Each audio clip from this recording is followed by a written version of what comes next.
Alright, brief overview of what I've done. I've got the radiator on order and everything else, so that'll be done next. But for now, I've finished off everything down here. New engine mount, new idler tensioners, new belts. Using the old water pump still, that'll be alright. I don't trust that Chinese one, it's too flimsy, cheap. Anyway, I have had it running. As you can see, there's a bit of wear on the back of the belt as normal.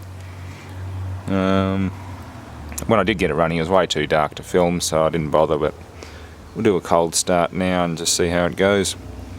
Did have some problems with the water galleries getting to the idle air shutoff. It's one of the reasons why it would idle high for so long. There's a bit of restriction in it.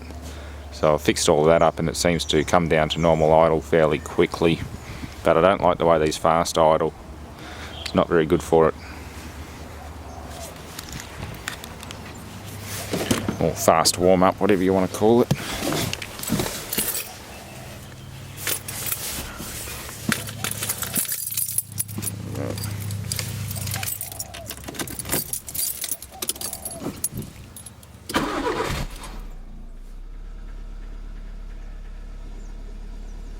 Still chain noise.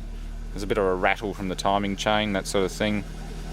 It does run a primary chain up to an intermediate sprocket and then another chain around the cams from the intermediate sprocket, sort of like the Jag engine does.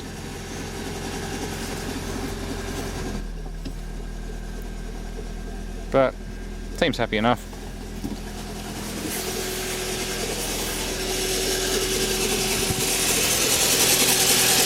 It's not as bad, but you can still hear that chain.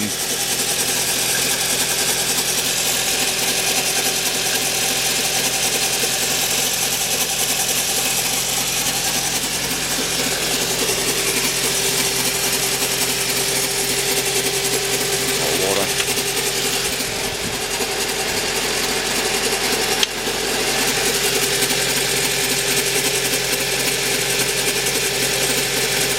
That's all good. Just want to check I've got all the air out of the system.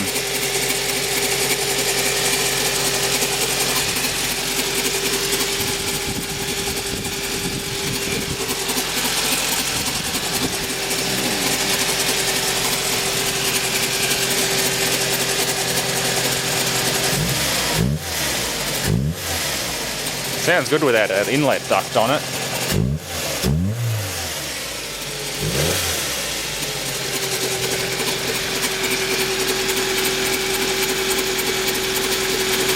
I'm still using the battery out of the old Yanmar tractor as well. It's better than the Repco one that was in here, even though it's smaller.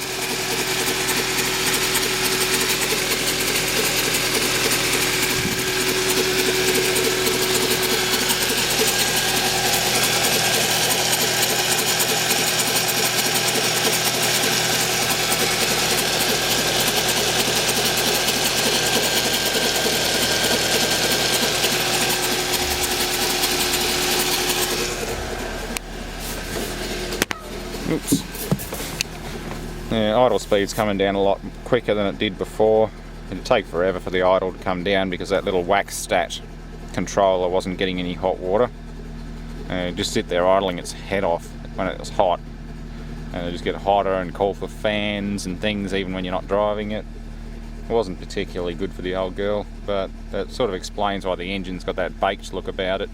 I don't know how long the head's going to last, but fingers crossed she's a pretty good head. I don't think these engines have major problems with heads, but we'll find out. Shame I don't have a tacho. That's one thing I would like on this car, is a tachometer.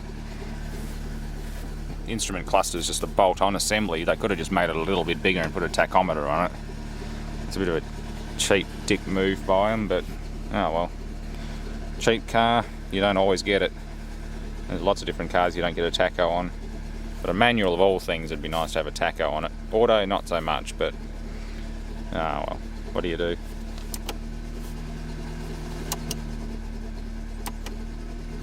Is that running? Notice the sound of the engine changes. I wonder if that's no, I wouldn't be running the aircon compressor. There's no vents or anything.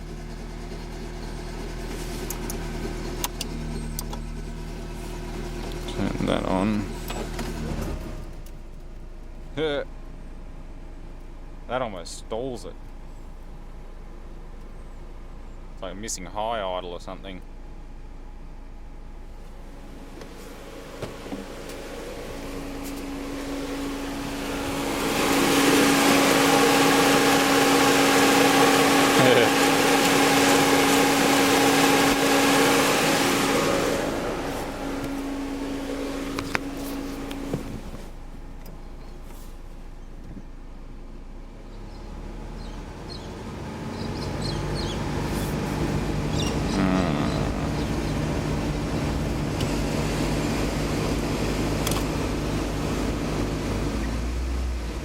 Yeah, just cycled off. It's working well though. God, that drags that engine down hard though. That compressor is pulling a lot of horsepower.